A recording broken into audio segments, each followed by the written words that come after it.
Hi అండి, welcome to Ramya kitchen. ఇవాటి మన వీడియోలో 2 రకాల పచ్చళ్ళు చూపిస్తున్నానండి మీకు. ఒకటి దొండకాయ పచ్చడి అండి, రెండోది వచ్చేసి టమాటా నువ్వుల పచ్చడి అండి. టమాటా నువ్వుల పచ్చడి అన్నంలోకైనా చపాతీలోకైనా చాలా బాగుంటుందండి. దోశలోకి ఇడ్లీలోకి కూడా చాలా బాగుంటుంది. దొండకాయ పచ్చడి అయితే వేడి వేడి అన్నంలోకి వేసుకొని తింటే చాలా బాగుంటుందండి. అలాగే దొండకాయ పచ్చడి కూడా దోశలోకి కూడా చాలా బాగుంటుందండి. ఎప్పుడు పచ్చళ్ళు అనేది ఒకే విధంగా కాకుండా ఇలా ఒకసారి ట్రై చేయండి. ఈ 2 రకాల పచ్చళ్ళు చాలా బాగుంటాయండి. ఇప్పుడైతే మనం ఎలా తయారు చేయాలో ఈ వీడియోలో చూద్దాము. ఫస్ట్ ఒక వెడల్పాటి కడాయి పెట్టేసుకోండి. దాంట్లో ఒక 4 టేబుల్ స్పూన్ల వరకు నువ్వులు వేయించేసుకోండి. నువ్వులు ఎప్పుడైనా మనం వేయించేసుకునేటప్పుడు గ్యాస్ అనే సిమ్లో పెట్టేసుకోవాలండి. ఒక 2 నిమిషాల పాటు నువ్వులు వేయించుకుంటే సరిపోతుందండి, వేగిపోతాయి. ఇప్పుడు వీటిని ఒక బౌల్లోకి తీసుకొని అదే కడాయిలో కొంచెం ఆయిల్ వేసేయండి. ఒక 7-8 వరకు పచ్చిమిర్చి అండి ఇందులో వేసేసుకోండి. నేను 1/2 కిలో టమాటాకు దానికి తగ్గట్టుగా పచ్చిమిర్చి తీసుకున్నానండి. కొంచెం కారం ఎక్కువగా ఉంటాయి, కొన్ని కారం తక్కువగా ఉంటాయండి.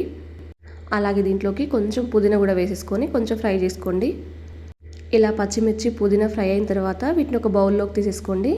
ఇప్పుడు అదే కడాయిలో టమాటాలను కూడా కట్ చేసుకొని వేసేసుకోండి. కొంచెం పండుగా ఉండాలండి టమాటాలు అనేది, అప్పుడే పచ్చడి మనకు చాలా బాగుంటుందండి. టమాటాలు మెత్తబడితే సరిపోతుందండి. ఒక 5 నిమిషాలు మనకు టమాటా మెత్తబడిపోతుంది. ఇప్పుడు దీన్ని పూర్తిగా చల్లారే వరకు పక్కన పెట్టేసేయండి. మిక్సీ జార్లోకి మనం వేయించేసి పెట్టేసుకున్న పచ్చిమిర్చి పుదీనా వేసుకొని దాంట్లోనే నువ్వులు కూడా వేసేసుకోండి. మనం వేయించేసి పెట్టేసుకున్నాం కదా. ఇప్పుడు ఇదే మిక్సీ జార్లోకి పొట్టు తీసిన వెల్లుల్లి రెబ్బలు ఒక 7-8 వరకు వేసేసుకోండి. ఒకసారి మిక్సీని అలా తిప్పండి, ఇలా వస్తుందండి మనకు. ఇప్పుడు దీంట్లోకి ఉడకబెట్టేసుకున్న టమాటాను వేసేయండి. పూర్తిగా చల్లారిన తర్వాత మాత్రమే వేసుకోవాలండి టమాటా ముక్కలు అనేది. అలాగే దీంట్లోకి నిమ్మకాయ సొంత చింతపండు కూడా వేసేసుకొని మీరు రుచికి సరిపడినంత ఉప్పు వేసేసుకొని మిక్సీ పట్టేసుకోండి మెత్తగా. దీంట్లోకి చింతపండు బాగుంటుందండి. ఇలా మిక్సీ పట్టేసుకున్న తర్వాత ఒక బౌల్లోకి తీసేసుకోండి మొత్తం అంతా కూడా. చూడండి మనకు పచ్చడి అనేది ఈ విధంగా వస్తుందండి. మీరు ఇలా తిన్నా కూడా చాలా బాగుంటుందండి. పోపు కావాలంటే చిన్న కడాయి పెట్టేసుకొని దాంట్లో 2 టేబుల్ స్పూన్ల ఆయిల్ వేసేసుకోండి. ఆయిల్ హీట్ ఎక్కిన తర్వాత ఒక 1 టేబుల్ స్పూన్ జీలకర్ర, ఒక 1 టేబుల్ స్పూన్ పచ్చి శనగపప్పు. శనగపప్పు అనేది కొంచెం పోపులో వేగాలండి, అప్పుడే మనకు పచ్చళ్ళలోకి తగులుతూ ఉంటే చాలా బాగుంటుంది. అందుకని పూర్తిగా శనగపప్పు అనేది వేగనివ్వండి. ఇప్పుడు దీంట్లోకి 2 ఎండుమిర్చి కూడా వేసేసుకోండి పోపులోకి.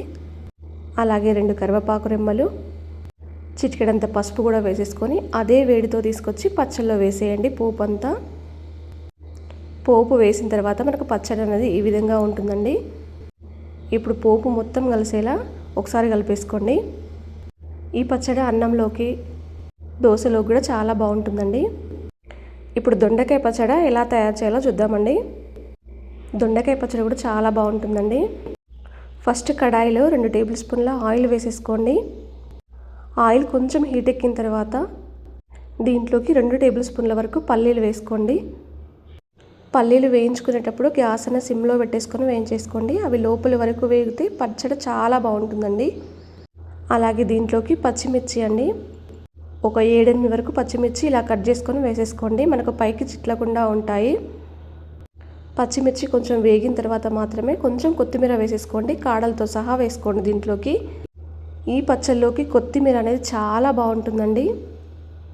కొత్తిమీర కూడా ఇలా వేగిన తర్వాత మొత్తం ఒక బౌల్లోకి తీసేసుకోండి.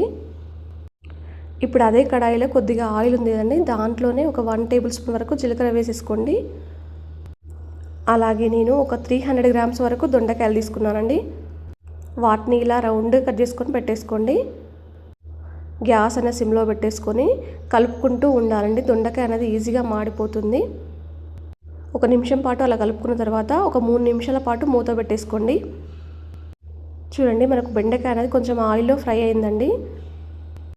మళ్ళీ ఒకసారి దొండకాయ ముక్కల్ని కలిపేసుకొని దీంట్లోకి ఒక 4 వరకు టమాటాలు తీసుకుంటున్నానండి. నేను ముందే టమాటాలు కట్ చేసుకొని పెట్టేసుకున్నానండి, అందుకని దీంట్లో వేసేయండి. టమాటాలు వేసిన తర్వాత ఒక 1/2 టీ స్పూన్ పసుపు కూడా వేసేసుకోండి. అన్నీ ఒకసారి కలిపేసుకొని మూత పెట్టేసుకోండి. ఒక 3 నిమిషాల తర్వాత మూత తీసి నిమ్మకాయ సొంత చింతపండు కూడా వేసుకొని ఒకసారి కలిపేసుకొని 1 నిమిషం పాటు ఉడికించుకున్న తర్వాత గ్యాస్ అనేది ఆఫ్ చేసేయండి. పూర్తిగా చల్లారే వరకు పక్కన పెట్టేసేయండి. ఇప్పుడు పూర్తిగా చల్లారిన తర్వాత మిక్సీ జార్లోకి పచ్చిమిర్చి, పల్లీలు, కొత్తిమీర తీసుకొని ఒక 2 టేబుల్ స్పూన్ల ఉప్పు కూడా వేసేసుకొని పొట్టు తీసిన వెల్లుల్లి కూడా వేసేసుకొని మిక్సీ పట్టేసుకోండి కచ్చా పచ్చగా. ఇప్పుడు దొండకాయ ముక్కలు, టమాటా ముక్కలు, చింతపండు కూడా వేసేసుకొని ఒకసారి అలా తిప్పి వదిలేయండి. మనకు రోట్లో వేసినట్టుగా వస్తుందండి. ఒకసారి అలా తిప్పి వదిలేస్తే అక్కడక్కడ మనకు కొంచెం తగులుతూ ఉంటే చాలా బాగుంటుందండి పచ్చడి అనేది. ఇప్పుడు ఈ పచ్చడిలోకి పచ్చి ఉల్లిగడ్డ అండి అలా కట్ చేసుకొని వేసేసుకొని ఒకసారి అలా తిప్పేసేయండి. అలా తిప్పడం వలన మనకు కచ్చా పచ్చగా వస్తుందండి ఉల్లిగడ్డ అనేది. ఒకవేళ మీకు ఉల్లిగడ్డ అనేది ఇష్టం లేకపోతే స్కిప్ చేయొచ్చండి. పూర్తిగా ఆప్షనల్ మాత్రమే, కొందరికి ఇష్టం ఉంటుంది ఉల్లిగడ్డ అలా వేసుకోవడము. ఈ పచ్చడి ఇలా తిన్నా కూడా చాలా బాగుంటుందండి. పోపు కావాలంటే 2 టేబుల్ స్పూన్ల ఆయిల్ వేసేసుకోండి. ఆయిల్ కొంచెం హీట్ ఎక్కిన తర్వాత దీంట్లో 1 టేబుల్ స్పూన్ వరకు శనగపప్పు వేసేసుకోండి పోపులోనే.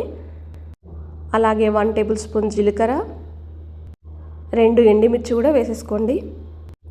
అలాగే ఒక హాఫ్ టీ స్పూన్ వరకు ఆవాలు వేసేసుకోండి. కరివేపాకు రెమ్మలు కూడా 2 వేసేసుకోండి. కరివేపాకు రెమ్మలు ఎప్పుడు వేసుకున్నా కూడా క్రిస్పీ అయ్యేంత వరకు వేయించేసుకోవాలండి. అప్పుడే బాగుంటుంది పోపు అనేది.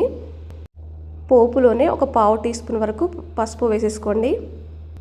పోపు అనేది ఎంత వేడిగా ఉందో అదే వేడితో తీసుకొచ్చి పచ్చళ్ళలో కలిపేసేయండి. ఈ దొండకాయ టమాటా పచ్చడి వేడి వేడి అన్నంలోకి తీసుకొని తింటే చాలా బాగుంటుందండి. ఇది దోశలోకి కూడా చాలా బాగుంటుంది. ఈ పచ్చళ్ళు మీకు నచ్చినట్టయితే మీ ఫ్రెండ్స్కి, రిలేషన్కి షేర్ చేయండి. అలాగే మీరు ఈ పచ్చళ్ళు ఇలా ట్రై చేసి ఉంటే ఎలా వచ్చిందో నాతో షేర్ చేసుకోవడం మాత్రం మర్చిపోవద్దండి.